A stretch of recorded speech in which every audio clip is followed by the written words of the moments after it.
السلام علیکم ورحمۃ اللہ وبرکاتہ۔ اشہد ان لا الہ الا اللہ وحدہ لا شریک لہ واشہد ان محمدا عبدہ ورسولہ۔ اما بعد فاعوذ باللہ من الشیطان الرجیم۔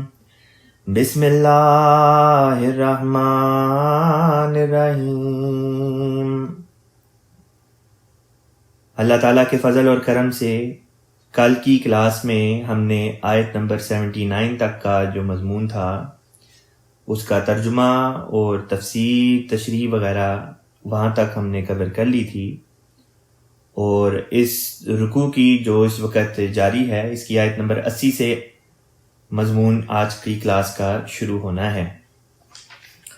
چونکہ ان آیات کی اس رکوع کی کل تلاوت ہو گئی تھی، لہٰذا اس رکوع کی بقیہ آیات جو ہیں ان کی آج تلاوت کی اس طرح سے ضرورت نہیں، سیدھا ترجمے اور تفسیر کی طرف چلتے ہیں۔ تفسیر میں ہر آیت کی بیان نہیں کروں گا، جہاں جہاں ضرورت ہوگی وہاں میں بیان کرتا چلا جاؤں گا۔ اللہ تعالیٰ آیت نمبر 80 جو ورس ہے اس میں اللہ تعالیٰ بیان فرماتا ہے، ما جو اصابک تجھ کو پہنچے، من حسنت بھلائی میں سے، فمن اللہ تو وہ اللہ کی طرف سے، وما اصابک اور جو تجھ کو پہنچے، من سیئت برائی میں سے، فمن نفسک تو وہ تیرے اپنے نفس کی طرف سے، وارسلناک اور ہم نے بھیجا ہے تجھ کو، للناسی لوگوں کے لیے، رسولاً رسول بنا کر، وکفا اور کافی ہے، باللہ اللہ تعالی، شہیدہ بطور گواہ کے۔ اب اس آیت میں اور پچھلی آیت میں بعض لوگ کہتے ہیں کہ غالباً ان کو تضاد معلوم ہوتا ہے۔ اس سے پچھلی آیت نمبر 79 جو تھی اس میں اللہ تعالیٰ نے بیان کیا تھا کہ جب منافقین کو کوئی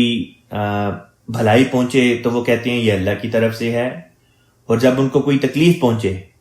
تو وہ کہہ دیتے ہیں کہ یہ محمد رسول اللہ صلی اللہ علیہ وسلم کی طرف سے ہے۔ اس پر اللہ تعالیٰ نے جو جواب رسول پاک صلی اللہ علیہ وسلم کو سکھایا کہ وہ ان منافقین کو کہیں، وہ جواب یہ تھا کہ کل من عند اللہ، کہ ہر چیز تو اللہ تعالیٰ کی طرف سے ہے۔ اب وہاں پہ فرمایا کل من عند اللہ، لیکن اس آیت میں آیت نمبر 80 میں فرمایا کہ بھلائی آئے تو وہ اللہ کی طرف سے، برائی آئے تو وہ تیرے نفس کی طرف سے۔ اب بظاہر ان دو باتوں میں بعض لوگوں کو تضاد معلوم ہوتا ہے، جبکہ در حقیقت تضاد نہیں۔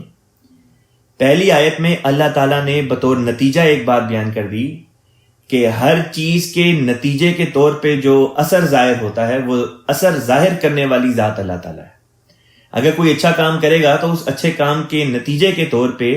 جو اچھا اثر ظاہر ہوگا وہ اللہ کی طرف سے ظاہر ہوگا۔ گویا کہ بالفاظ دیگر جس طرح کے قانون قدرت ہے کہ ایک ایکشن اگر پرفارم کیا جائے تو اس کا ایک ری ایکشن ضرور ہوتا ہے۔ اللہ تعالیٰ یہاں پہ یہ بتا رہا ہے کہ اگر ایکشن تم کرو گے تو اس کا ری ایکشن خدا کی طرف سے آئے گا۔ اچھا ایکشن کرو گے تو اچھا ری ایکشن آئے گا، برا فیل کرو گے تو اس کا جو برا نتیجہ نکلے گا وہ بھی تمہارے ہی کام کے نتیجے میں ہوگا، لیکن آئے گا اللہ کی طرف سے۔ گویا کہ اس پہلی آیت میں اللہ تعالیٰ ہمیں یہ مضمون سکھا رہا ہے کہ ہر کام کا نتیجہ جو نکلتا ہے وہ نتیجہ خدا کی طرف سے ہے، لیکن بہرحال اس کام کے کرنے والا انسان ہے۔ دوسری آیت جو تھی یعنی کہ آیت نمبر 80، اس میں یہ بیان کیا کہ دیکھو تم کوئی اچھا کام کرتے ہو اور اس کا اچھا نتیجہ نکلتا ہے تو اس کا اچھا نتیجہ دینا اللہ تعالیٰ کے ذمہ، لیکن اگر تم نے کوئی برا کام کیا ہے تو تم یہ نہیں کہہ سکتے کہ برا کام کیا ہے تو اس کا نتیجہ برا جو نکلا تو وہ برا نتیجہ اللہ کی وجہ سے ہے۔ اس کا برا نتیجہ تمہارے اپنے برے کام کی وجہ سے ہے۔ اس لیے فرمایا کہ اگر کوئی برا کام کرو گے تو اس کا برا نتیجہ تمہارے اپنے ساتھ، کیونکہ وہ تمہارے فعل کے نتیجے میں ظاہر ہوا۔ تو اس طرح پر ان ہر دو آیات میں کسی قسم کا کوئی تضاد باقی نہیں رہتا۔ پھر یہ کہ اس آیت میں گو کے لفظ کا استعمال کیا، اور کا مطلب ہوتا ہے یعنی کہ جس شخص کو اللہ مخاطب کرے، یعنی کہ تو کہہ کے، اور بظاہر یوں لگتا ہے کہ جیسے رسول پاک صلی اللہ علیہ وسلم کو مخاطب کیا جا رہا ہے۔ حالانکہ رسول پاک محمد مصطفیٰ صلی اللہ علیہ وسلم کے بارے میں یہ کہنا کہ اصابک من سیئۃ فمن نفسک، کہ آپ کو اگر کوئی بدی پہنچتی ہے تو وہ بدی آپ کے اپنے کسی عمل کے نتیجے میں ہے، یہ بات درست نہیں۔ اس لیے یہ بات مانی پڑے گی کہ یہاں پہ کا سے مراد در حقیقت رسول پاک حضرت محمد مصطفیٰ صلی اللہ علیہ وسلم کی ذات بابرکات نہیں، بلکہ تمام دوسرے لوگ مخاطب ہیں جو رسول پاک صلی اللہ علیہ وسلم کی ذیل میں آ جاتے ہیں، یعنی کہ تمام کے تمام مسلمان، کہ تمام مسلمانوں کو اور اس سے نیچے اتر کے تمام بنی نوح انسان، کہ تمام لوگوں کو اللہ تعالیٰ مخاطب کر کے فرماتا ہے کہ دیکھو اگر کوئی اچھا کام کرو گے تو اس کا اچھا نتیجہ اللہ کی طرف سے آ جائے گا، اجر آ جائے گا، اور کوئی برا کام کرو گے تو اس برے کام کا جو برا نتیجہ نکلنا ہے وہ تمہارے اپنے ہاتھ کی وجہ سے ہے۔ اگلا فقرہ الگ کر کے رسول پاک صلی اللہ علیہ وسلم کے لیے اللہ تعالیٰ نے نازل فرما دیا، فرمایا وَأَرْسَلْنَاكَ، یہ اوپر والا مضمون بیان کرنے کے بعد اب اللہ تعالیٰ رسول پاک صلی اللہ علیہ وسلم کا ذکر فرماتا ہے وَأَرْسَلْنَاكَ، اور یہ کہ ہم نے بھیجا تجھ کو للناس رسولا، لوگوں کے لیے رسول بنا کر۔ یہ قرآن کا ایک اسلوب ہے کہ بعض دفعہ کا کی ضمیر یعنی تو کی ضمیر استعمال کر کے گو مخاطب بظاہر رسول پاک صلی اللہ علیہ وسلم دکھائی دیتے ہیں،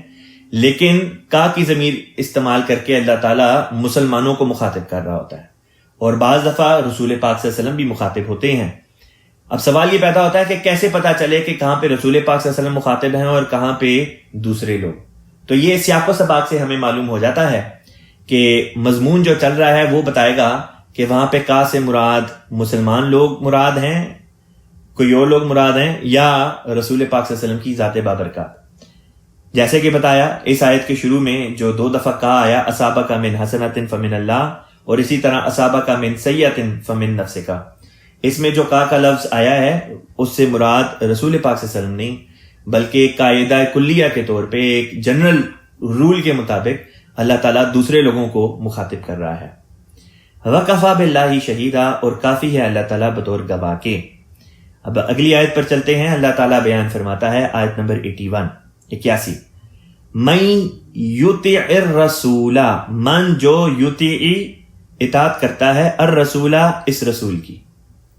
فقد اطاع اللہ، فقط تو پس کر دیا، اطاع اللہ اس نے اطاعت اللہ کی، یعنی کہ جو رسول صلی اللہ علیہ وسلم کی اطاعت کرے وہ اللہ کی اطاعت کرے۔ آپ صلی اللہ علیہ وسلم کی ایک حدیث ہے، آپ صلی اللہ علیہ وسلم نے فرمایا کہ جس نے میرے مقرر کردہ امیر کی اطاعت کی اس نے میری اطاعت کی، اور جس نے میری اطاعت کی اس نے اللہ کی اطاعت کی۔ پھر فرمایا جس نے میرے مقرر کردہ امیر کی نافرمانی کی اس نے میری نافرمانی کی، اور جس نے میری نافرمانی کی اس نے خدا کی نافرمانی کی۔ گویا کہ ایک سلسلہ اطاعت یا نافرمانی کا جڑ جاتا ہے ہمارے اس بیعت کے نتیجے میں۔ اگر ہم اسی آیت کو لے کے خلافت کو سٹڈی کریں تو ہماری نظر میں یہی بات سامنے آتی ہے کہ خلافت بھی اللہ تعالیٰ نے اپنے ہاتھ سے قائم فرمائی۔ پس جب کسی کو اللہ تعالیٰ خلیفہ بنا دے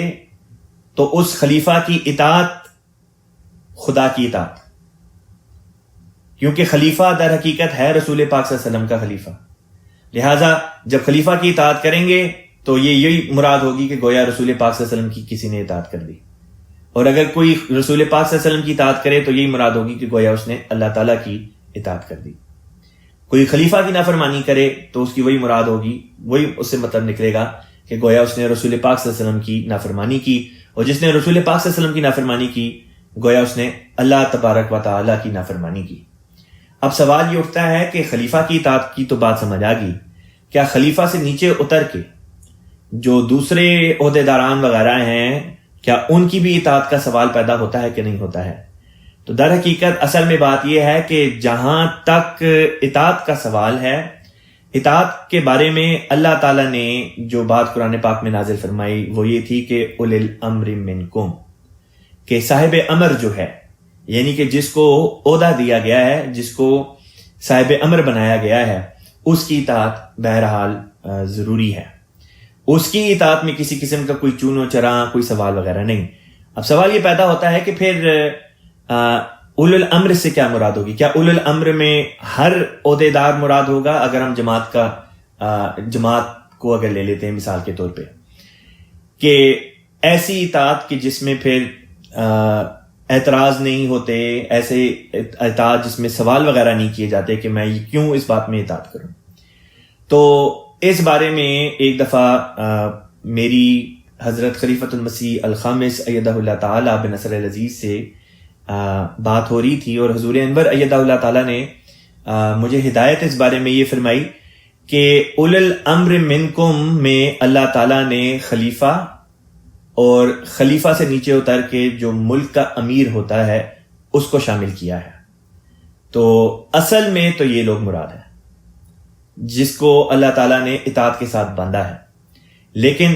ایک نظام تب تک نظام کی صورت میں قائم نہیں رہ سکتا جب تک اس کے اوپر سے لے کے نیچے تک اطاعت کا جو کڑی ہے، سب کے سب اطاعت کی کڑی میں جب تک پروئے نہیں جائیں گے، ایک بھی کڑی اگر ٹوٹے گی تو وہ پوری کی پوری مالا ٹوٹ جائے گی. وہ پوری کی پوری جو ایک لنک تھا، پورے کا پورا جو ایک نظام تھا وہ ٹوٹ جائے گا. اسی وجہ سے ہماری جماعت میں ہمیں شروع دن سے یہی تعلیم دی جاتی ہے کہ جب کوئی حکم آتا ہے تو اس کی اطاعت کرنی ہے، سوائے اس کے کہ کوئی حکم کسی عہدے دار کی طرف سے ایسا حکم آ جائے جو خلیفہ وقت کے حکم کے خلاف جاتا ہو، یا یہ کہ شریعت کے خلاف جاتا ہو، شریعت کے کسی حکم کے خلاف جاتا ہو. اگر اس قسم کی کوئی بات آئے تو پھر اس بات میں ہمیں یہی تعلیم دی گئی ہے کہ پھر اطاعت نہیں کرنی. لیکن اب سوال یہ پیدا ہوتا ہے کہ کیا خلیفہ وقت کی طرف سے کوئی ایسی بات آ سکتی ہے جو نعوذ باللہ من ذالک، جس کے بارے میں کوئی یہ کہے کہ یہ شریعت کے خلاف ہے؟ کوئی کجی جس شخص کی طبیعت میں ہو وہی اس قسم کی بات کر سکتا ہے کہ نعوذ باللہ من ذالک خلیفہ بھی کوئی اس قسم کا فعل یا کام یا کسی بات کی ترغیب دلا سکتا ہے جو در حقیقت شریعت کے خلاف ہو. اللہ تعالیٰ جب کسی کو خلیفہ بناتا ہے تو یہی دیکھ کے بناتا ہے کہ یہ تقوی میں دوسروں سے آگے، اور یہ کہ نہ صرف تقوی میں دوسروں سے آگے بلکہ نظام کو چلانے کے لیے بہترین شخص یہی ہے. پس نظام کی جب بات آتی ہے تو اللہ تعالیٰ تقوی سب سے پہلے اور تقوی کے بعد نظام کو چلانے کی قابلیت، یہ دو باتیں بہرحال بہت ضروری ہیں. اور جب اللہ تعالیٰ کسی کو نظام چلانے کے لیے، اور نظام سے مراد صرف انتظامی امور نہیں ہوا کرتے بلکہ شریعت کے امور کے اوپر لوگوں کو چلانا بھی مراد ہے، اور سب سے اول معنی بلکہ وہی بنتے ہیں. پس جب اللہ تعالیٰ کسی کو اس مقام پر فائز کر دے، یہ دیکھے کہ یہ سب سے بہترین بندہ ہے، پھر یہ کیسے ممکن ہو سکتا ہے کہ خدا تعالیٰ کے انتخاب میں کوئی غلطی ہو جائے؟ انسانوں سے تو غلطی ہو سکتی ہے، لیکن جب ایک کام اللہ تعالیٰ اپنے ہاتھ میں لے لے پھر اللہ تعالیٰ سے غلطی نہیں ہوا کرتی. اور وہ نظام خلافت جو روحانی نظام خلافت ہوا کرتا ہے، اس کے بارے میں اللہ تعالیٰ خود قرآن پاک میں فرماتا ہے کہ وہی ہے جو خلیفہ بنایا کرتا ہے. مثلا سورۃ البقرہ میں اللہ تعالیٰ فرماتا ہے انی جاعل فی الارض خلیفہ، کہ دیکھو خلیفہ بنانا میرا کام ہے. اسی طریقے سے سورۃ النور میں بھی اللہ تعالیٰ نے جہاں وعدہ فرمایا آیت نمبر 56 میں کہ میں وعدہ کرتا ہوں ان سے جو ایمان لائے اور اعمال صالحہ بجا لائے تم میں سے، یعنی مسلمانوں میں سے، کہ میں ان میں خلافت کا نظام قائم کروں گا. اب یہ نہیں فرمایا کہ تم قائم کرو گے نظام خلافت، بلکہ فرمایا میں قائم کروں گا. گویا کہ وہ وعدہ اللہ تعالیٰ نے اپنی ذات کی طرف منسوب کیا ہے کہ خلافت کو قائم کرنا اللہ تعالیٰ نے اپنی ذمہ داری لی. حالانکہ جس نے بھی تاریخ کا مطالعہ کیا ہے وہ بڑے اچھے طریقے سے اس بات سے واقف ہے کہ خلفائے راشدین جو تھے ان کا بھی جو تقرر ہوتا تھا، ان کی بھی جو الیکشن ہوتے تھے خلافت کے، وہ بظاہر انسانوں کے ذریعے سے یعنی صحابہ کے ذریعے سے ہی عمل پذیر ہوتے تھے، لیکن ان صحابہ کے دلوں پر اللہ تعالیٰ کا تصرف ہوتا تھا. جس طرح اب جب بھی خلافت کا انتخاب ہوتا ہے تو اللہ تعالیٰ مجلس انتخاب کے جو ممبران ہوتے ہیں ان کے دلوں کو اپنے تصرف میں لے لیتا ہے اور ان کے دلوں کو شخص کی طرف پھیر دیتا ہے جس کے بارے میں اللہ تعالیٰ یہ فیصلہ کر چکے کہ یہ وہ شخص ہے جس نے اب مسیح موعود علیہ الصلوۃ والسلام کی خلافت کی مسند پر بیٹھنا ہے. لہٰذا جب خدا تعالیٰ کسی کو خلافت کی مسند پر بٹھا دے، متمکن فرما دے، اس کے بعد اس شخص سے شریعت کے خلاف کوئی عمل واقع ہونا یہ ممکنات میں سے نکل جاتا ہے. یہ بات پھر ممکن نہیں رہتی، کیونکہ ایسا شخص جیسا کہ حضرت خلیفۃ المسیح رابع رحمہ اللہ تعالیٰ نے جب آپ خلیفہ منتخب ہوئے تو آپ نے غالباً جو پہلا جمعہ تھا اس میں جو خطاب فرمایا اس میں آپ نے یہ نقطہ بیان فرمایا کہ پہلے میری گردن جو تھی وہ آپ لوگوں کے ہاتھ میں تھی بطور ایک عہدے دار کے. فرمایا اب خدا تعالیٰ نے مجھے خلیفہ بنا دیا, اب میری گردن آپ کے ہاتھوں سے نکل کے خدا کے ہاتھ میں چلی گئی ہے. ایک طرف اللہ تعالیٰ نے مجھے آپ سے تو آزاد کر دیا, لیکن اب اللہ تعالیٰ نے مجھے پکڑ لیا, اب میں اللہ تعالیٰ کی ہاتھ میں ہوں, میری گردن خدا کے ہاتھ میں ہے. لہذا تھوڑا سا ادھر سے ادھر ہوا تو پھر خدا تعالیٰ کی طرف سے پکڑ آ جاتی ہے. یہ مراد تھی خلیفۃ المسیح رابع رحمہ اللہ تعالیٰ کے اس تاریخی فکرے کی. تو یہ وہ موضوع ہے, یہ وہ مضمون ہے جس کو اگر سمجھا نہ جائے تو پھر انسان قسم کی غلط قسم کے جو خیالات ہیں ان میں پڑ سکتا ہے. جس کی ایک مثال میں نے یہ دی کہ بعض لوگ یہ سوچتے ہیں کہ گویا خلیفہ بھی جو ہے وہ بھی کوئی اس قسم کی نعوذ باللہ من ذالک بات یا قول یا فعل کر سکتا ہے جو شریعت کے منافی ہو. اللہ تعالیٰ فرماتا ہے من یطع الرسول, جو اطاعت کرے رسول کی, فقد اطاع اللہ, تو پس اس نے اللہ کی اطاعت کی. ومن تولا, اور جو تولا یعنی کہ پھر جائے, یعنی کہ یہ عہد باندھنے کے بعد پھر جائے کہ وہ اطاعت کرے گا. ومن تولا فما ارسلناک, فما پس نہیں, ارسلناک ہم نے بھیجا تجھ کو, علیہم ان پر, حفیظہ بطور نگران کے, بطور محافظ کے. نہایت ہی دلچسپ یہ آیت تھی, اور اطاعت کا جو مضمون تھا بڑی ہی وضاحت کے ساتھ اور خوبصورتی کے ساتھ اللہ تعالیٰ نے اس آیت میں کھول کر ہمارے سامنے بیان کر دیا. بعض دفعہ بعض لوگ یہ کہتے ہیں کہ جو عہدے داران ہیں ان کی اطاعت کا جب سوال پیدا ہو جاتا ہے تو اس بارے میں بھی جو انتظام ہے, جو نظام ہے, وہ یہی تعلیم دیتا ہے کہ اگر تو شریعت کے خلاف, یا یہ کہ اگر تو اپنے سے اوپر والے کسی عہدے دار کی بات کے خلاف اگر تو یہ کوئی بات نہیں کرے تو اس کیس میں اطاعت کرنی چاہیے, اس کیس میں اطاعت کرنی چاہیے. مثلا اگر امیر ملک کی طرف سے ایک بات آتی ہے اور لوکل سطح پہ اس کے مخالف بات کی جائے تو اس کیس میں انسان کس کی اطاعت کرے, امیر ملک کی اطاعت کرے یا لوکل سطح کی؟ اس کیس میں در حقیقت ہمیں جو تعلیم دی گئی وہ یہ کہ اگر تو یہ کوئی انتظامی امور سے ریلیٹڈ بات ہے, شریعت سے ریلیٹڈ نہیں, کیونکہ شریعت سے ریلیٹڈ اگر بات ہو تو اس میں تو پھر اطاعت کا سوال ہی نہیں آتا. اگر ایک بندہ شریعت سے ہٹ کے آپ کو کسی بات کا حکم دے, تعلیم دے, تو وہ ماننی ہی نہیں. مثلا رسول پاک صلی اللہ علیہ وسلم کے زمانے کا ایک واقعہ آتا ہے. بعض صحابہ تھے, آپ صلی اللہ علیہ وسلم نے ایک صحابی کو ان صحابہ پہ امیر بنا کے ایک لشکر کو بھیجا, اور اس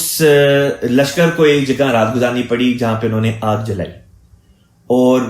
غالباً سردیوں کے دن ہوں گے یا جو بھی بات تھی, انہوں نے بہرحال آگ جلائی. اور جن صحابی کو اس لشکر کا امیر بنایا گیا تھا انہوں نے ویسے ہی ازرہ تفنن یہ بات کی کہ اگر میں یہ حکم دوں کہ آگ میں چھلانگ لگا دو تو کیا اطاعت کرو گے؟ اس پر بعض صحابہ نے کہا کہ ہاں, چونکہ یہ ہمارے امیر ہیں ہمیں اطاعت کرنی ہے, لہذا وہ آگ میں چھلانگ لگانے کے لیے تیار ہو گئے. اور بعض صحابہ جو تھے انہوں نے کہا نہیں, ہم اطاعت اس وجہ سے نہیں کریں گے کیونکہ یہ حکم اللہ تعالیٰ کی شریعت کے خلاف ہے. اللہ تعالیٰ خود فرماتا ہے وَلَا تُهْلِكُوا, اپنے آپ کو ہلاکت کے گڑھے میں اپنے ہاتھوں سے نہ ڈالو. خودکشی کرنا اسلام میں حرام ہے, لہٰذا انہوں نے کہا ہم اس بات میں تمہاری اطاعت نہیں کریں گے. خیر بات چونکہ ازرہ تفنن تھی, مذاق کے طور پہ تھی, جب واپس آئے تو رسول پاک صلی اللہ علیہ وسلم کی محفل میں یہ بات پیش ہوئی. اس پر آپ صلی اللہ علیہ وسلم نے فرمایا کہ اگر وہ صحابہ جو آگ میں چھلانگ لگانے کے لیے تیار ہو گئے تھے اس امیر کی بات پہ, اگر وہ واقعتاً اس آگ میں چھلانگ لگا دیتے تو وہ اس آگ سے باہر نہ نکل پاتے. مراد یہ کہ پھر اللہ تعالیٰ ان کو سزا دیتا کیونکہ انہوں نے غیر شرعی بات کے اوپر عمل کیا. لہٰذا جب شریعت کی بات آتی ہے تو اس میں تو کسی قسم کا کوئی سوال ہی پیدا نہیں ہوتا کہ اگر کوئی شریعت کے خلاف کوئی بات کرے, مثلا کوئی آپ کو یہ کہے کہ نماز نہیں پڑھنی, یا کوئی آپ کو یہ کہے کہ روزہ نہیں رکھنا, حالانکہ آپ پہ فرض ہو اور تمام شرائط آپ پر پوری ہوتی ہوں, تو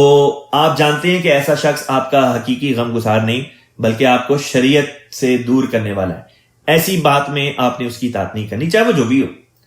لیکن اگر انتظامی امور ہیں، انتظامی امور میں اوپر ایک شخص نے جو زیادہ بڑا عہدیدار ہے اس نے ایک بات بیان کی اور لوکل سطح پہ چاہے زعیم کی شکل میں ہو چاہے صاحب کی شکل میں ہو اس سے مخالف بات ہو، پھر کیا کرنا چاہیے؟ ایک دفعہ میں نے یہ واقعہ سنا تھا، غالباً میں نے کہیں پہ پڑھا بھی تھا لیکن مجھے اب یاد نہیں کہ میں نے پڑھا کدھر ہے. یہ واقعہ غالباً حضرت مسلم موعود رضی اللہ تعالیٰ عنہ کے زمانے کا ہے یا حضرت خلیفہ ثالث رحمہ اللہ کے زمانے کا ہے. بہرحال واقعہ کچھ اس طرح سے تھا کہ ایک محفل تھی جہاں پہ کوئی میٹنگ چل رہی تھی جماعت کی، اور وہ پوری جماعت کے جتنے بھی لوگ موجود تھے وہ ایک بات کر رہے تھے، اور ایک عام ان میں بندہ موجود تھا، ایک عام ایم ڈی، وہ اس کے برخلاف بات کرتا تھا اور وہ کہتا تھا نہیں یہ بات اس طرح نہیں، یہ بات اس طرح ہے. اور جب اطاعت کی بات آئی تو اس نے کہا میں اطاعت نہیں کروں گا، اور معاملہ لکھ کے خلیفۃ المسیح کی خدمت میں بھیج دیا گیا. اس پر حضرت مسلم موعود رضی اللہ تعالیٰ عنہ، اگر تو یہ ان کے دور کا واقعہ تو حضرت مسلم موعود رضی اللہ تعالیٰ عنہ نے جواباً فرمایا کہ گو یہ ایک بندہ بات صحیح کر رہا ہے، اس کا موقف ٹھیک ہے اور باقی تمام لوگوں کا موقف غلط ہے، لیکن اس کو کرنا یہ چاہیے تھا کہ یہ اپنی مقامی لوگ جو تھے، جو بھی عہدیدار تھے، جو بھی فیصلہ لیا گیا اس فیصلے کی اطاعت کرتا اور پھر ساتھ میں مجھے لکھ دیتا. اس طرح پر وہ اطاعت کے دائرے سے بھی باہر نہ جاتا. لیکن یہاں پہ یہ نقطہ ذہن میں رکھنے والا ہے کہ یہاں پہ سوال اس قسم کی اطاعت کا نہیں تھا کہ بات سامنے کرنے والا کوئی شریعت کے خلاف کر رہا تھا، بلکہ کوئی انتظامی امور تھا، ایڈمنسٹریٹو میٹر تھا جس کے بارے میں اس قسم کی ڈسکشنز وغیرہ جو تھیں وہ چل رہی تھیں. تو بہرحال اطاعت کا مضمون نہایت ہی دلچسپ مضمون ہے، اور اطاعت میں ہی ہماری تمام تر برکات اور ہماری ترقی کی جو کلید ہے اور راز ہے وہ در حقیقت اطاعت کے اندر ہی ہے. اس بارے میں کئی واقعات ہیں جو انسان پیش کر سکتا ہے، لیکن اس طرح سے مضمون چونکہ طوالت پکڑ لے گا اس لیے میں زیادہ واقعات کی طرف نہیں جاتا. صرف ایک موازنے کے طور پہ ایک بات آپ کے سامنے رکھ دیتا ہوں. ذوالفقار علی بھٹو پاکستان بر صغیر کا بہت بڑا سیاستدان گزرا، اور کئی لوگ اس کو پاکستان کا یا اس خطے کا کینیڈی تصور کیا کرتے تھے کہ یہ بہت ہی اچھا سیاستدان ہے اور بہت ہی پائے کا ہے. اس نے ایک دفعہ الیکشن کے لیے یہ کھڑا ہوا اور یہ ویڈیو موجود ہے، اور ہزاروں کی تعداد میں لوگوں کا مجمع ہے، اور وہ لوگوں کو کہہ رہا ہے بیٹھ جاؤ میری بات سن لو. نہ لوگ بیٹھ رہے تھے نہ اس کی بات سن رہے تھے، اور وہ یہی چیختا چلاتا رہ گیا بیٹھ جاؤ سن جاؤ میری بات سن لو. اب اس کو کانٹراسٹ کے طور پہ میں آپ کو دکھاتا ہوں کہ خلافت احمدیہ کیا ہے. حضرت خلیفۃ المسیح رابع رحمہ اللہ تعالیٰ کی وفات ہوئی، اور ایم ٹی اے پر تمام احمدیوں نے دنیا بھر سے وہ منظر دیکھا کہ جب خلافت خامسہ کا انتخاب ہوا، اور جو سب سے پہلے کلمات ہمارے پیارے آقا سیدی خلیفۃ المسیح الخامس ایدہ اللہ تعالیٰ بنصر العزیز کے مبارک ہونٹوں سے ہم نے سنے وہ یہ تھے کہ بیٹھ جائیں. بظاہر مخاطب وہ لوگ تھے جو اس جگہ اس وقت موجود تھے مسجد فضل کے احاطے میں، اور باہر جو گریسن ہال روڈ ہے اس کے اوپر اس گلی میں، اور کوئی 10,000 یا 10,000 سے کچھ اوپر یہ لوگوں کی تعداد تھی. جیسے ہی مائکروفون کے اوپر پیارے آقا کی آواز آئی اور اسی طرح حضور کی آواز کو عطا المجیب راشد صاحب نے آگے بیان کیا، ایسے جیسے لوگوں کا ایک سمندر تھا اور وہ فوراً بیٹھتا چلا گیا، اور چند سیکنڈ شاید لگے ہوں، اور ہم نے ایم ٹی اے کے ذریعے سے ٹی وی کی آنکھ پر ہم نے اس بات کا مشاہدہ کیا کہ کس طرح انن فانن لوگ ابھی جن کا امام اللہ تعالیٰ نے مقرر فرمایا خلیفہ وقت کو، فوری طور پہ خلیفہ وقت کی آواز پہ لبیک کہتے ہوئے بیٹھ گئے. مجھے یاد ہے میں یہ منظر اپنے گھر والوں کے ساتھ کینیڈا میں اپنے گھر میں دیکھ رہا تھا، اور اس وقت میری عمر کچھ زیادہ بھی نہیں تھی، اور جب یہ بات ہوئی تو گویا اس طرح محسوس ہوتا تھا کہ جیسے یہ حکم ہمارے لیے بھی ہے. اور ٹی وی لاؤنج میں ہم بھائیوں میں سے جو بھی کھڑا ہوا تھا وہ بھی فوراً بیٹھ گیا، اور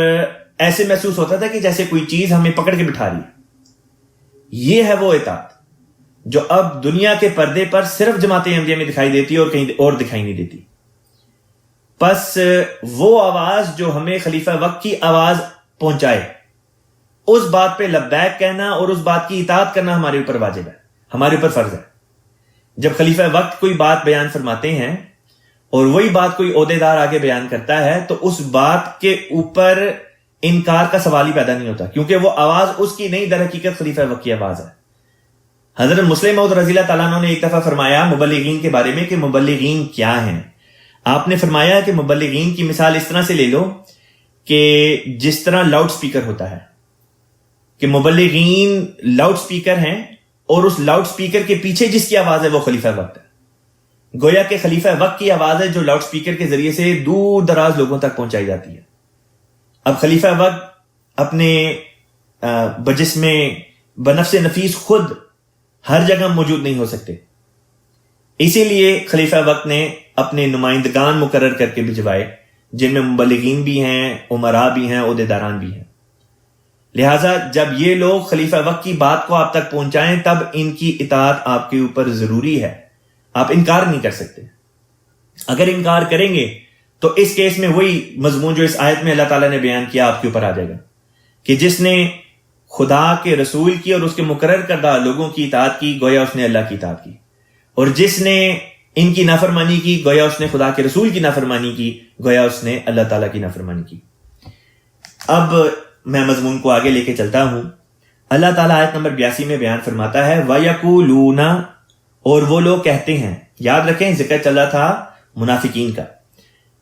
اللہ فرماتا ہے وَيَقُولُونَ، اور وہ لوگ کہتے ہیں طاعتن، اطاعت، یعنی اپنے منہ سے تو کہتے ہیں اطاعت کہ ہم اطاعت کرتے ہیں۔ فرمایا فَإِذَا، پس جب برزو، وہ الگ ہوتے ہیں، من عندکا، تجھ سے، جب وہ چلے جاتے ہیں تیرے پاس سے، بیتا، وہ رات گزارتے ہیں۔ بیتا یہ بیت سے نکلا ہے، اور بیت کا مطلب گھر بھی ہوتا ہے اور یہ بھی مراد ہوتی ہے کہ رات کسی جگہ گزارنا۔ تو فرمایا بیتا طائفۃ منہم، بیتا رات گزاری، طائفۃ گروہ نے، منہم ان میں سے، یعنی ان منافقین میں سے ایک گروہ جب رسول پاک صلی اللہ علیہ وسلم سے جدا ہوتا ہے، یعنی آپ کی محفل سے اٹھ کے جاتا ہے، تو پھر ایک جگہ پہ جا کے رات گزارتے ہیں۔ اس حالت میں غیر الذی تقول، یہ بات کرتے ہوئے جو مخالف ہے اس کے جو آپ صلی اللہ علیہ وسلم نے فرمائی، یعنی وہ بات جو تو کرتا ہے، یہاں پہ تو سے مراد رسول پاک صلی اللہ علیہ وسلم کی ذات ہے، کہ جو باتیں آپ اپنی محفل میں بیان کر رہے تھے، منافقین میں سے ایک گروہ جب الگ ہوتا ہے تو رات اس حال میں گزارتا ہے کہ آپ کی بات کے مخالف باتیں کر رہے ہوتے ہیں۔ آپ صلی اللہ علیہ وسلم کی محفل میں اچھی باتیں بیان کی جا رہی تھیں، یہ آ کے اس کے مخالف بری باتیں کرتے ہیں۔ آپ صلی اللہ علیہ وسلم جن باتوں کی تلقین کر رہے تھے، یہ آ کے اس کے خلاف باتیں کر رہے ہوتے ہیں۔ یہ اللہ تعالیٰ نے ہمیں بات سمجھائی اس آیت میں۔ واللہ، اور اللہ تعالیٰ یکتب، لکھ رہا ہوتا ہے، ما یبیتون، وہ جو وہ رات بتا رہے ہوتے ہیں، رات گزار رہے ہوتے ہیں۔ مراد یہ ہے کہ وہ جس حال میں اپنی رات گزار رہے ہوتے ہیں، یعنی کہ جس قسم کی وہ باتیں کرتے ہوئے رات گزار رہے ہوتے ہیں، اللہ تعالیٰ وہ تمام باتیں لکھ رہا ہوتا ہے۔ مراد یہ ہے کہ اللہ تعالیٰ ان باتوں کا حساب بھی لے گا اور ان باتوں کی پھر آگے چل کے ان کو سزا بھی دی جائے گی۔ فَأَعْرِضْ عَنْهُمْ، پس اعرض، اعراض کر، عنہم، ان سے، وتوکل، اور توکل کر، اللہ، اللہ پر، وکفا، اور کافی ہے، باللہ، اللہ تعالی، وکیلا، بطور کارساز کے۔ اگلی آیت پر چلتے ہیں۔ اگلی آیت میں اللہ تعالیٰ بیان فرماتا ہے افلا، کیا پس نہیں، یتدبرون القرآن، یتدبرون کا مطلب ہوتا ہے وہ تدبر کرتے، وہ غور و فکر کرتے، القرآن، قرآن پر، کہ کیا وہ قرآن پاک کو دیکھتے نہیں، وہ اس پر غور و فکر نہیں کرتے۔ اب سوال یہ تھا کہ کس نقطے کی طرف اللہ تعالیٰ اشارہ فرما رہا ہے؟ قرآن میں تو کئی نکات ہیں۔ فرمایا ولو کانا، اور اگر، کانا ہوتا، من اندی غیر اللہ، یعنی کہ اگر قرآن ہوتا من سے، اندی کہتے ہیں، اندی کا بھی مطلب سے ہی ہے، من اندی کا مطلب ہوتا ہے کسی کی طرف سے، غیر اللہ، خدا کو چھوڑ کے۔ بلفاظ دیگر اللہ یہ فرما رہا ہے کہ اگر قرآن پاک اللہ کے سوا کسی اور کی طرف سے ہوتا، یعنی کسی کا بنایا ہوا ہوتا، لا وجدو، یہاں پہ لام جو ہے وہ ضرور کہنے کے لیے آیا ہے، کہ ضرور ایسا ہوتا. لا وجدو تو وہ ضرور، وجدو وہ پاتے، تو ضرور وہ پاتے، فیہی اس میں اختلافاً کثیرا، کثرت سے اختلافات پاتے. اگر قرآن پاک ایک خدا کی طرف سے نہ ہوتا بلکہ محمد مصطفیٰ صلی اللہ علیہ وسلم کا اگر بنایا ہوا ہوتا تو لازمی نتیجہ یہ نکلتا کہ اس میں قسم قسم کے تضادات پائے جاتے. قرآن پاک میں کسی قسم کا تضاد نہ پایا جانا اس بات کا ثبوت ہے کہ قرآن پاک در حقیقت کسی انسان کا بنایا ہوا نہیں بلکہ خدا تعالیٰ کا کلام ہے. اور خدا کے کلام میں تضاد نہیں ہوا کرتا، انسانوں کے کلام میں تضاد ہو جایا کرتا ہے. لہٰذا یہاں پہ اگر ہم موازنہ کریں بائبل کا، بائبل اپنی موجودہ حالت میں تضادات سے بھری پڑی ہے، سینکڑوں کی تعداد میں اس میں تضاد ہیں. اگر میں یہ کہوں کہ بلکہ ہزاروں تک یہ پہنچ گئے یا شاید اس سے بھی زیادہ تو یہ مبالغہ نہیں ہوگا. لیکن قرآن پاک کی ایک بھی آیت ایسی نہیں جو قرآن کی کسی دوسری آیت سے تضاد کھاتی ہو. ہاں بعض ایسے علماء گزرے ہیں اور اب بھی ہیں جو کہتے ہیں کہ قرآن کی فلاں آیت سے تضاد کھاتی تھی لہٰذا اللہ تعالیٰ نے اس کو منسوخ کر دیا. لیکن ہم جو احمدی مسلمان کہلاتے ہیں، ہمارا کامل اور پختہ یقین ہے کہ قرآن پاک کی ایک آیت بھی منسوخ نہیں، قرآن پاک میں ایک بھی تضاد نہیں. کیونکہ نعوذ باللہ من ذالک اگر ایسی بات ہوتی تو پھر قرآن پاک کے اوپر سے ایمان اٹھ جاتا لوگوں کا. کیونکہ وہ کتاب جس میں تضاد ہو اس کے بارے میں تو اللہ تعالیٰ فرما دیتا ہے کہ وہ خدا کی طرف سے نہیں ہو سکتی. بس یہ کیسے ممکن تھا کہ ایک کلام ہو بھی خدا کی طرف سے اور اس میں ہو بھی تضاد؟ تضاد تو اس کلام میں ہوتا ہے جو انسان کا ہو، کیونکہ انسان کمزور ہے، کبھی ایک بات کرتا ہے اور بھول جاتا ہے اور کچھ عرصے بعد اس کی مخالف بات کر دیتا ہے. لیکن خدا تو نہیں بھولتا، خدا تعالیٰ کا حافظہ ہماری طرح کا تو حافظہ نہیں.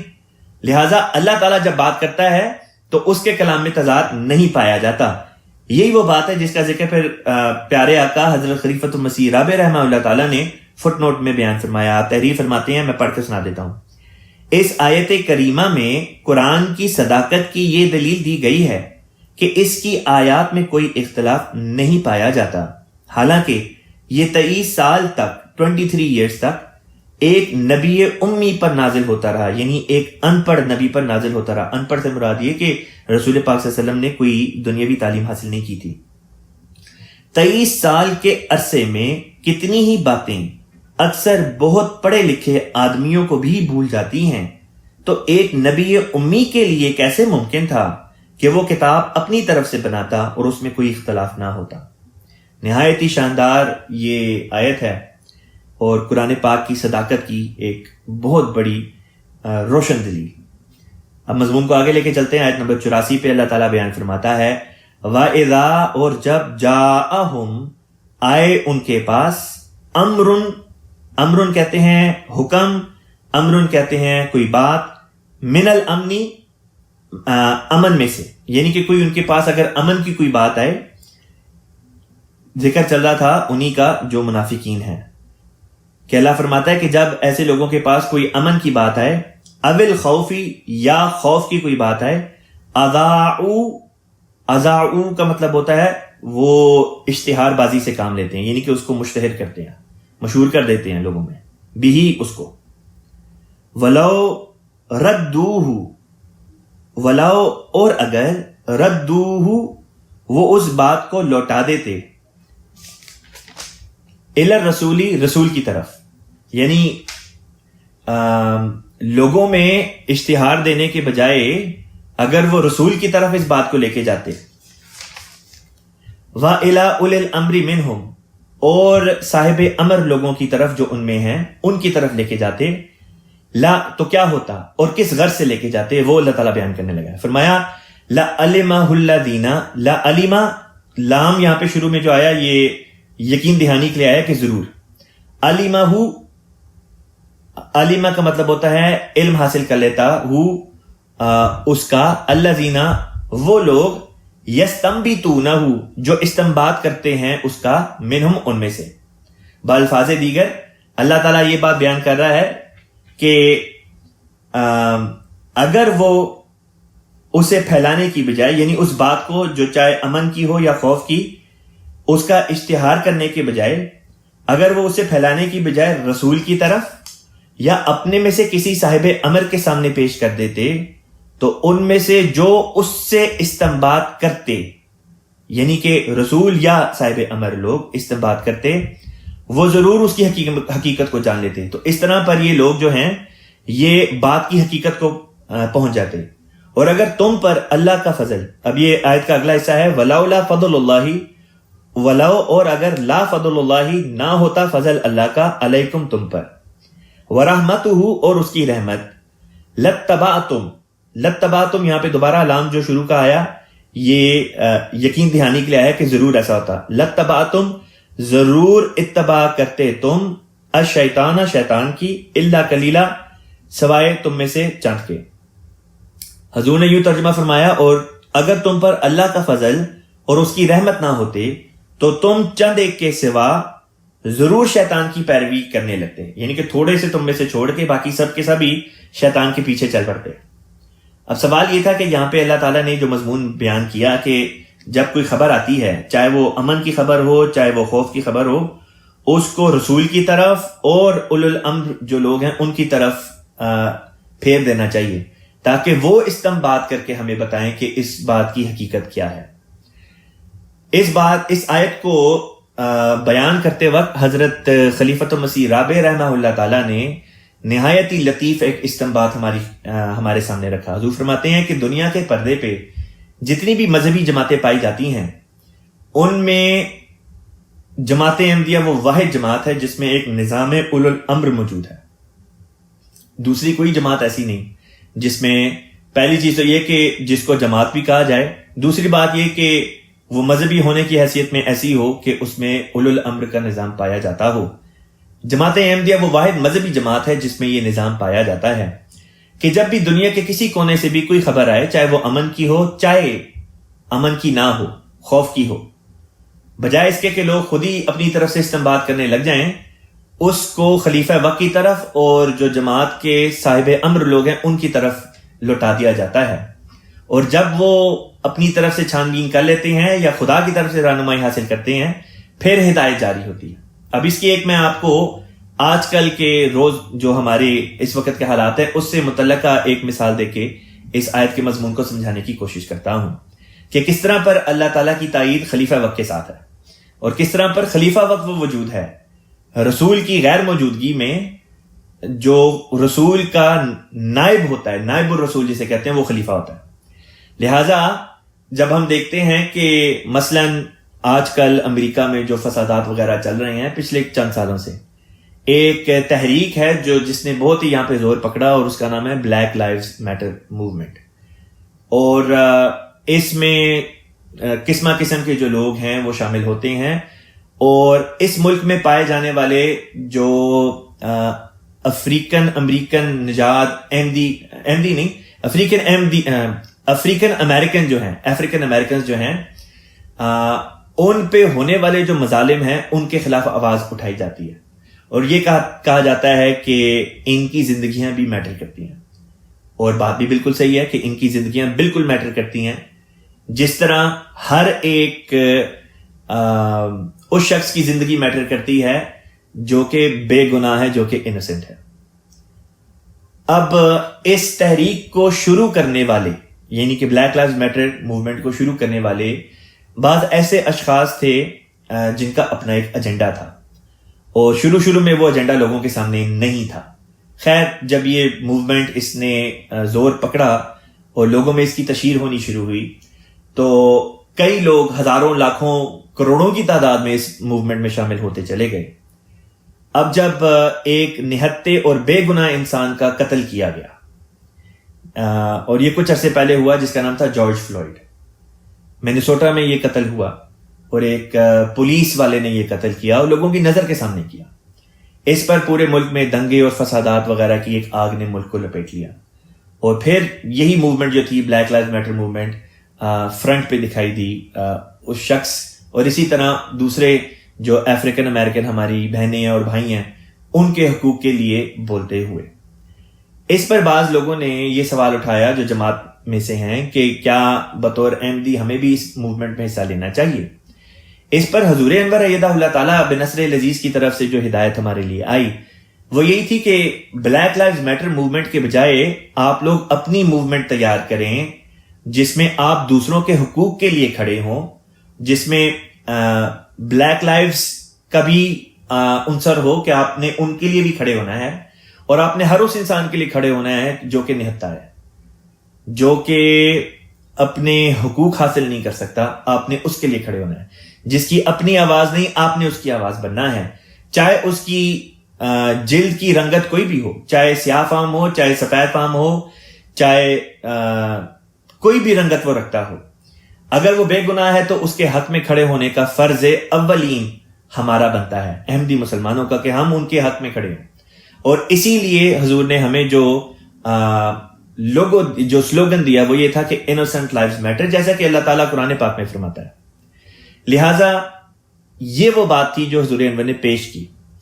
اب وہ لوگ جو یہ کہتے تھے کہ بلیک لائفز میٹر میں ہم کیوں نہ جائیں، وہ اس بات کو نہیں تھے جانتے کہ بلیک لائفز میٹر موومنٹ کو جنہوں نے شروع کیا تھا ان کا اپنا ایجنڈا کیا تھا، لیکن خلیفہ وقت کو اللہ تعالیٰ نے وہ ذہن اور وہ فہم عطا فرمایا ہے، وہ ہدایت اللہ تعالیٰ کی طرف سے خلیفہ وقت کے دل پہ نازل ہوتی ہے، جس کے ذریعے سے خلیفہ وقت ہماری رہنمائی فرماتے ہیں۔ لہٰذا آج ہی ایک ایسا مضمون نیو یارک ٹائمز میں چھپا ہے جو میری نظر سے گزرا، میں نے اپنے ساتھ کے دوسرے بھی جو مبلغین تھے ان کے ساتھ شیئر کیا، اس کی سرخی صرف آپ کو سنا دیتا ہوں پڑھ کے۔ وہ کہتے ہیں کہ the words Black lives matter are everywhere, but are racial attitudes really changing? On the south side of Chicago, some activists are skeptical. وہ یہ کہتے ہیں کہ یہ جو نعرہ ہے کہ Black lives matter، ہر جگہ یہ نعرہ پایا جاتا ہے، لیکن کیا خالی اس نعرے کے نتیجے میں، خالی یہ کہہ دینے کے نتیجے میں، کیا لوگوں کے رویے افریقن امریکنز اور اسی طریقے سے جو دوسری ریسز ہیں، دوسری مائنورٹیز ہیں، کیا ان کی طرف اچھے رنگ میں لوگوں کا رویہ بدل رہا ہے کہ نہیں بدل رہا؟ پھر وہ کہتے ہیں کہ شکاگو جو شہر ہے، اس کی ساؤتھ سائڈ جو ہے، وہاں سے جو بعض ایکٹیوسٹ ہیں وہ اس بات سے اب اس بات کے انکاری ہیں، وہ کہتے ہیں نہیں، یہ موومنٹ وہ کام نہیں کر پا رہی، وہ مقصد اچیو نہیں کر پا رہی جس کے لیے ہم اس میں شامل ہوئے تھے، کہ افریقن امریکنز کی زندگیوں کی اہمیت کو اجاگر کرنے کے لیے لوگ اس میں داخل ہوئے تھے، لیکن یہ موومنٹ وہ چیز اچیو نہیں کر پا رہی۔ اور یہی وہ بات ہے جس کا ذکر ہمارے پیارے آقا حضرت خلیفۃ المسیح ایدہ اللہ تعالیٰ بنصر العزیز نے فرمایا۔ کئی ایسے لوگ ہوتے ہیں جو اعتراض کرتے ہیں، لیکن ایسے شخص پر اعتراض کرنا جس کو خدا نے اپنا خلیفہ بنایا ہے، یہ اپنی کم علمی اور یا یہ کہنا چاہیے کہ کمزور ایمانی کا نتیجہ ہے، کیونکہ جس کا ایمان کمزور ہوگا وہ لازمی طور پہ خلافت کے اوپر بھی اعتراض کرے گا، لیکن جن کا ایمان خلافت پر قائم ہو اور کامل ہو ہی نہیں سکتا کہ وہ خدا کے منتخب کردہ انسان کے اوپر یا اس کے کسی فیصلے کے اوپر انگلیاں اٹھائیں، بلکہ پورے دل کے ساتھ، تمانیت قلب کے ساتھ اس کے فیصلے کو قبول کرتے ہیں۔ اور ایک دنیا دیکھ رہی ہے اور دیکھے گی کس طرح پر خلیفہ وقت کی آواز، خلیفہ وقت کا دیا ہوا پیغام سچا ثابت ہوگا، اور اس کے مقابل پر باقی تمام تنظیمیں جو ہمیں دکھائی دے رہی ہیں وہ ختم ہو جائیں گی، غارت ہو جائیں گی، وہ ان مقاصد کو پورا نہیں کر پائیں گی جن کا وہ دعویٰ بھر رہی ہیں، اس لیے کیونکہ ان کے پیچھے کام کرنے والے یا وہ ایجنڈے جس کو لے کے وہ کھڑے ہوئے تھے، وہ ایجنڈے وہ نہیں جن کے ساتھ خدا کی تائید ہو۔ اب میں مضمون کو آگے لے کے چلتا ہوں۔ اللہ تعالیٰ بیان کرتا ہے وَلَوْلَا فَضْلُ اللَّهِ، اور اللہ کا فضل اگر نہ ہوتا علیکم تم پر، وَرَحْمَتُهُ، اور اس کی رحمت، لَتَّبَعْتُمُ الشَّيْطَانَ، تو ضرور اتباع کرتے تم شیطان کی، إِلَّا قَلِيلًا، یعنی کہ تم میں سے چند ایک کو چھوڑ کے باقی تمام ہی جو ہیں وہ شیطان کی پیروی میں لگ جاتے۔ خلیفۃ مسیح رابع رحمہ اللہ فرماتے ہیں کہ یہاں پہ اللہ کے فضل اور رحم سے مراد در حقیقت رسول پاک صلی اللہ علیہ وسلم کی ذات بابرکات ہے، کہ خدا تعالیٰ جب یہ آیت نازل ہوئی تو اللہ تعالیٰ کا رسول لوگوں میں موجود تھا صلی اللہ علیہ وسلم، اور جب بھی کوئی بات آتی، چاہے امن کی بات ہو چاہے خوف کی بات ہو، تو رسول پاک صلی اللہ علیہ وسلم اس بات کا فیصلہ فرماتے کہ اس بات کی حقیقت کیا ہے، اس سے کیا استنباط کرنا چاہیے، ورنہ تو ہر بندہ، ہر ایرا غیرہ اپنا اپنا استنباط کرنا شروع کر دے تو کبھی بھی قوم اس سے فائدہ نہیں اٹھا سکتی. لیکن جب ایک سوچ کا مرکز ہو, ایک شخص واحد ہو, اور وہ بھی وہ جس کے ساتھ خدا کی تائید ہو, جس کی سوچ خدا کے ہاتھ میں ہو, بس ایسا شخص جب کسی بات کا استنباط کرے گا تو لازمی نتیجہ یہی نکلے گا کہ وہ بالکل صحیح فیصلے کے اوپر پہنچے گا. اور یہ وہ فضل ہے, یہ وہ رحمت ہے جس کا ذکر اللہ تعالیٰ نے فرمایا. اور جیسا کہ میں نے پہلے بیان کیا تھا کہ رسول کی غیر موجودگی میں, رسول کی وفات کے بعد اس کے کاموں کو آگے چلانے والا خلیفہ وقت ہوا کرتا ہے, خلافت کا نظام ہوتا ہے. اور کیا ہی خوش نصیب ہے احمدی قوم کہ ہم میں خدا تعالیٰ کا خلیفہ موجود ہے. الحمدللہ ثم الحمدللہ. ورنہ اگر آپ مقابلہ کر کے دیکھیں دوسری مذہبی تنظیموں کے ساتھ, تو کبھی کوئی مولوی اٹھ کے کوئی بات کر دیتا ہے, کبھی کوئی مولوی اٹھ کے کوئی بات کر دیتا ہے, اپنی اپنی ہانکرے ہوتے ہیں, اور اس کے نتیجے میں خود تو گمراہ ہوتے ہی ہیں, دوسرے لوگوں کو بھی گمراہ کر رہے ہوتے ہیں. اور یہ وہ نعمت ہے جو ان کے پاس نہیں, اور اس نعمت کا نام اللہ تعالیٰ نے فضل اور رحمت رکھا کہ یہ خدا کے فضل ہیں اور یہ خدا کی رحمت ہے. مضمون کو لے کے چلتے ہیں آگے. اللہ تعالیٰ فرماتا ہے فقاتل فی سبیل اللہ, فقاتل پس قتال کر, فی سبیل اللہ اللہ تعالیٰ کی راہ میں, یعنی کہ اللہ کی راہ میں جہاد کرو. لا تکلف, تجھ پر بوجھ نہیں ڈالا جائے گا, الا نفسک, سوائے تیرے اپنے نفس کے بوجھ کے. یعنی یہ نہیں ہوگا کہ تم کسی اور کا بوجھ اٹھا رہے ہو, تم اپنا ہی بوجھ اٹھاؤ گے. وحرد المومنین, اور مومنوں کو, حرد کا مطلب ہوتا ہے ترغیب دلانا. حرد المومنین, اور مومنوں کو جہاد کرنے پر, قتال پر ترغیب دلائی جائے, ان کو ترغیب دلائیں. یعنی کہ یہ حکم رسول پاک صلی اللہ علیہ وسلم کو اللہ تعالیٰ فرما رہا ہے کہ حرد المومنین, کہ مومنوں کو وقتاً فوقتاً اس بات کی طرف ترغیب دلاتے رہیں. اص اللہ, اصا کا مطلب ہوتا ہے قریب ہے. اص اللہ, قریب ہے کہ اللہ تعالیٰ, این یکفا, کہ وہ یکفا, این یکفا, کہ وہ روک دے, این یکفا, کہ وہ روک دے, بأس الذین, بأسا کہتے ہیں تکلیف کو یا جنگ کو, این یکفا بأسا, قریب ہے کہ اللہ تعالیٰ روک دے جنگ کو, الذین کفروا, ان لوگوں کی جنہوں نے کفر کیا, یعنی کفار کی جنگ کو اللہ تعالیٰ روک دے, قریب ہے. واللہ, اور اللہ تعالیٰ ہے, اشد, زیادہ سخت, بأسن, جنگ میں, یعنی کہ اللہ کی جنگ زیادہ سخت ہے. واشد تنکیلا, اور وہ زیادہ شدید ہے, تنکیلا, سزا دینے میں, یعنی کہ خدا کی سزا زیادہ شدید ہے اور خدا کی جنگ زیادہ شدید ہے. آگے چلتے ہیں. اگلی آیت میں اللہ تعالیٰ بیان فرماتا ہے من یشفع, من جو یشفع, شفاعت کرے, شفاعتن, کوئی شفاعت, حسنتن, اچھی, یکن لہو, یکن, وہ ہوگی, لہو, اس کے لیے, نصیبن, حصہ, منہا, اس میں سے. بالفاظ دیگر بات یہ بنتی ہے کہ جو کوئی اچھی شفاعت کرے, یہاں پہ شفاعت سے مراد سفارش ہے, کہ جو کوئی اچھی سفارش کرے اس میں سے اس کا بھی حصہ ہوگا. ومن یشفع شفاعتن, ومن, اور جو یشفع, شفاعت کرتا ہے, شفاعتن, سیئتن, بری شفاعت, یکن لہو, وہ ہوگا اس کے لیے, کفل منہا, کفلن کہتے ہیں بوجھ, منہا, اس میں سے, یعنی کہ, اور جو کوئی بری شفاعت کرے اس کا کچھ بوجھ اس کے لیے بھی ہوگا. وکان اللہ, اور اللہ تعالیٰ ہے, علی کل شیء, ہر چیز پر, مقیتا, مقدرت رکھنے والا. اب سوال یہ پیدا ہوتا ہے اچھی شفاعت یعنی اچھی سفارش اور بری سفارش کیا چیز ہے؟ اس کی مثال جو خلیفۃ مسیح رابع رحمہ اللہ تعالیٰ نے بیان فرمائی آپ کی خدمت میں پیش کرتا ہوں. حضور فرماتے ہیں کہ دیکھو اچھی سفارش تو یہ ہے کہ جس طرح رسول پاک صلی اللہ علیہ وسلم کے زمانے کا واقعہ ہے, آپ کے وقت میں ایک, اور یہ آپ کی نبوت سے پہلے کی بات ہے, کہ ایک تنظیم قائم کی گئی جس کا نام تھا حلف الفضول. اور حلف الفضول کے اندر ایسے شرفاء شامل تھے جنہوں نے یہ عہد لیا تھا کہ وہ جو مظلوم ہیں ان کو ان کے حق دلوانے کے لیے اپنی آواز کو بلند کریں گے اور ہر ممکنہ کوشش کریں گے. لہٰذا حلف الفضول کی جو تنظیم ہے یہ بعد رسول کریم صلی اللہ علیہ وسلم کے دعوی نبوت کی بھی قائم رہی, اور آپ اس کے ممبر تھے, اور بعض کفار بھی جو تھے وہ اس کے ممبر تھے. تو آپ صلی اللہ علیہ وسلم کے دعوی نبوت کے بعد ایک دفعہ ایک بدو, ایک دیہاتی انسان آیا, اور اس نے آپ سے وہ دوسرے لوگوں کے پاس گیا اور کہا کہ جی اس طرح سے ابو جہل نے میرے پیسے دینے ہیں، وہ میرے پیسے دینے سے انکاری ہے، مجھے کہتا ہے بھاگ جاؤ یہاں سے، کوئی نہیں پیسے دینے، تو میری مدد کون کرے گا؟ تو لوگوں میں سے کسی نے کہا کہ تم رسول پاک صلی اللہ علیہ وسلم کی طرف کیوں نہیں چلے جاتے؟ ہو سکتا ہے ان لوگوں نے بطور تنزن اس قسم کی بات کر دی ہو، لیکن بہرحال سب جانتے یہ تھے کہ رسول پاک صلی اللہ علیہ وسلم اس شخص کی بات پہ اس کے ساتھ جانے کو تیار ہو جائیں گے، کیونکہ آپ کا کردار ایسا اعلیٰ تھا کہ آپ دوسروں کو ان کے حقوق دلانے کے لیے فوراً آپ روانہ ہو جاتے تھے. لیکن ان کے ذہن میں یہ تھا کہ جو کفار جو یہ مشورہ دے رہے تھے، اہم ممکن ہے کہ ان کے ذہن میں یہ ہو کہ اگر تو رسول پاک صلی اللہ علیہ وسلم نے کہا کہ اب حالات بدل گئے ہیں، میں نہیں جا سکتا کیونکہ مخالفت اتنی ہے،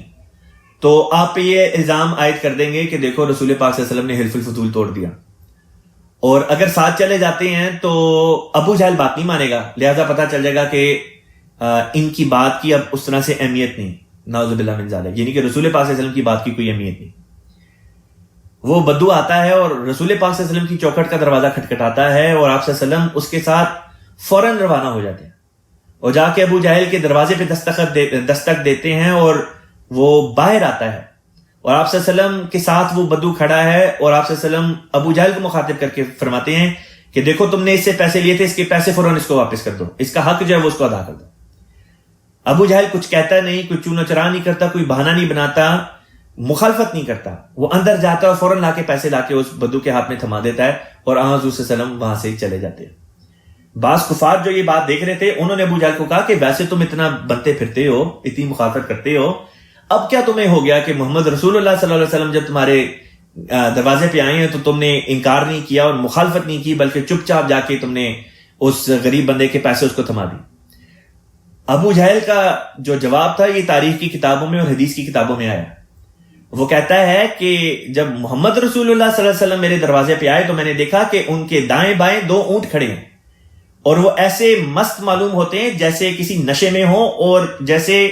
اگر میں نے انکار کیا تو میرے اوپر حملہ کر کے مجھے اپنے پاؤں کے نیچے رون ڈالیں گے، لہٰذا میرے میں ہمت ہی نہیں پڑی کہ میں انکار کر سکوں. یہ تو چلیں ایک واقعہ ہو ہی گیا، لیکن یہ بات میں نے اس لیے بیان کی کیونکہ خلیفۃ المسیح رابع رحمہ اللہ تعالی بیان کرتے ہیں اچھی سفارش کی مثال یہ ہے کہ نیک بات میں کسی کی جا کے سفارش کر دی کہ اس کا حق اس کو مل جائے. اب سوال ہوتا تھا کہ بری سفارش کیا چیز ہے؟ اس کے بارے میں حضور نے فرمایا بدوں کی یعنی برے لوگوں کی سفارش کرنا یا ظلم کی سفارش کرنا یہ ہے بری سفارش، لہذا اس سے گریز کرنی چاہیے. اگلی آیت پہ چلتے ہیں. اللہ تعالیٰ بیان کرتا ہے وَإِذَا حُيِّيتُمْ، وَإِذَا اور جب، حُيِّيتُمْ، حُيِّيتُمْ کا مطلب ہوتا ہے تمہیں پیش کیا جاتا ہے کوئی تحفہ، بِتَحِيَّةٍ خیر سگالی کا تحفہ، فَحَيُّوا پس تم بھی دو اس تحفے کو، تم بھی لوٹاؤ، بِأَحْسَنَ مِنْهَا اس سے بڑھ کر، أَوْ رُدُّوهَا یا اتنا ہی اس کو لوٹا دو. ان اللہ یقیناً اللہ تعالیٰ ہے، کانا علی کل شیء ہر چیز پر، حسیبہ حساب لینے والا. یہاں پہ اس سے کیا مراد ہے کہ حییتم بتحیۃ، کہ یہ کس قسم کا خیر سگالی کا تحفہ ہے؟ بعض کہتے ہیں اس کی ایک تفسیر تو یہ بنتی ہے کہ کوئی اگر آپ کو سلام کرے، کوئی آ کے آپ کو کہتا ہے السلام علیکم، تو اس آیت کا پہلا اللہ تعالیٰ نے جو سبق سکھایا وہ یہ تھا کہ اس سے زیادہ تم اسے بڑھ کے اس کو کہو. تو اگر کوئی آ کے آپ کو السلام علیکم کہے تو آپ آگے سے جواب میں کہیں وعلیکم السلام ورحمۃ اللہ. ورحمۃ اللہ آپ نے ایڈ کر دیا، اور اگر ورحمۃ اللہ ایڈ نہیں کرنا، اس سے بڑھ کے نہیں کرنا، تو کم از کم اتنا ہی لوٹا دیں. کوئی کہتا ہے السلام علیکم تو کم از کم وعلیکم السلام کہہ دیں. تو ایک تو اس کے یہ معنی کیے جاتے ہیں. دوسرے معنی اس کے بعض لوگ یہ کر لیتے ہیں کہ اگر کوئی آپ کو تحفہ دیتا ہے تو کم از کم اسی اہمیت کا حامل اس کو تحفہ دیں یا اس سے زیادہ دیں. اب سوال یہ پیدا ہوتا ہے کہ بعض دفعہ بعض عمراء بعض غرباء کو تحفہ دیتے ہیں، اور وہ غرباء جو ہوتے ہیں وہ استطاعت نہیں رکھتے کہ ان کو اگر کسی نے کوئی زیادہ بڑا تحفہ دے دیا تو وہ اتنا ہی تحفہ اس کو واپس کرے. تو یہاں پہ یہ مضمون ذہن میں رکھنے والا ہے کہ یہاں پہ ہر قسم کے تحفے کی بات بھی نہیں ہو رہی، کیونکہ بعض دفعہ غرباء جو ہیں وہ اس بات کو واپس لوٹا سکتے ہی نہیں، لیکن اتنا تو وہ کر سکتے ہیں کہ وہ ان کے لیے نمبر 1 دعا کر دیں جنہوں نے ان کو اعلیٰ تحفہ دیا، اور دوسرا یہ کہ اپنی استطاعت کے مطابق ان کو تحفہ دیں. تحفہ ضرور دیں اپنی استطاعت کے مطابق، چاہے وہ 1 پیسے کا ہی کیوں نہ ہو. اس کی ایک غرض یہ بھی ہے کہ رسول پاک صلی اللہ علیہ وسلم کا ایک فرمان ہے، اس پر عمل ہو جائے گا. آپ نے فرمایا تہادو تہابو، ایک دوسرے کو تحفے دیا کرو، اس کے نتیجے میں آپسی محبت بڑھے گی. لہذا جب عمرا غربا کو تحفہ دیں اور بدلے میں غربا بھی ان کو کوئی تحفہ دیں اپنی استطاعت کے مطابق، امیر نے اپنی استطاعت کے مطابق تحفہ دینا اور غریب نے اپنی استطاعت کے مطابق، ان دونوں کے لیکن عمل کا نتیجہ یہ نکلے گا کہ باہمی محبت جو ہے وہ فروغ پکڑے گی، یعنی کہ باہمی محبت ان میں آپس میں بڑھے گی. اسی آیت کے آخر پر اللہ تعالیٰ فرماتا ہے ان اللہ کان علی کل شیء حسیبا، اللہ تعالیٰ یقیناً ہر بات پر ہر چیز کا حساب لینے والا ہے. حضور نے یہاں پہ ایک فٹ نوٹ دیا ہے، میں پڑھ کے آپ کی خدمت میں پیش کر دیتا ہوں. حضور فرماتے ہیں اس آیت میں یہ بھی بتایا گیا ہے کہ جب تحفہ دیا جائے تو کم از کم اتنا ہی تحفہ دینے والے کو واپس کیا جائے یا اس سے بہتر. اس سے مراد یہ نہیں کہ وہی تحفہ لوٹا دو یا صرف مادی طور پر کوئی بہتر چیز دو، بلکہ حضرت صلی اللہ علیہ وسلم نے جو ہمیں جزاکم اللہ خیرن کہنے کی تعلیم دی ہے یہ بہتر تحفہ ہے. مگر بعض لوگ اسے اپنی حرص چھپانے کا ذریعہ بھی بنا لیتے ہیں. تحفہ قبول تو کرتے ہیں مگر تحفے دیتے نہیں اور جزاکم اللہ کہنے ہی کو کافی سمجھتے ہیں. یہ بھی ایک زاویہ تھا جو خلیفۃ مسیح رابع رحمہ اللہ تعالیٰ نے بیان فرما دیا کہ تاکہ لوگوں کے دلوں میں کسی قسم کی جو حرص ہوتی ہے وہ بھی نہ رہے، لالچ یا کنجوسی جو ہوتی ہے وہ بھی پیدا نہ ہو. اب یہاں پہ الحمدللہ اللہ تعالیٰ کے فضل سے 5ویں سپارے کا نصف مکمل ہوتا ہے. آخری آیت رہ گئی اس رکوع کی، کوشش کر کے اس کو بھی آج ختم کر لیتے ہیں. اللہ تعالیٰ فرماتا ہے اللہ ہے، لا الہ نہیں ہے معبود الا ہو سوائے اس کے، یعنی اللہ کے سوا اور کوئی معبود نہیں، یعنی اللہ کے سوا کوئی اور ایسی ہستی نہیں جو عبادت کے لائق ہو. لیجمعنکم، یہاں پہ دوبارہ وہ جو لام زبر آیا یہ اس لیے آیا تاکہ یہ بتایا جائے کہ یہ کام ضرور ہونا ہے. لیجمعنکم، وہ ضرور جمع کرے گا تم کو، الی یوم القیامہ، یوم قیامت تک، یعنی یوم قیامت تک، قیامت کے روز تک وہ تم کو جمع کرتا چلا جائے گا. لا ریب فیہ، اس بات میں کوئی شک نہیں. ومن اصدق، اور کون ہے اصدق، سب سے زیادہ صادق القول، یعنی کہ سب سے زیادہ سچا. اور کون ہے زیادہ سچا؟ من اللہ، اللہ تعالیٰ سے. حدیثہ بات میں حضور خلیفۃ مسیح رابع رحمہ اللہ تعالیٰ نے بامحاورہ ترجمہ یوں فرمایا، اللہ، اس کے سوا اور کوئی معبود نہیں، وہ ضرور تمہیں قیامت کے دن تک اکٹھا کرتا چلا جائے گا جس میں کوئی شک نہیں، اور اللہ سے زیادہ بیان میں اور کون سچا ہو سکتا ہے. الحمدللہ ثم الحمدللہ، اللہ تعالیٰ نے یہ دن دکھایا.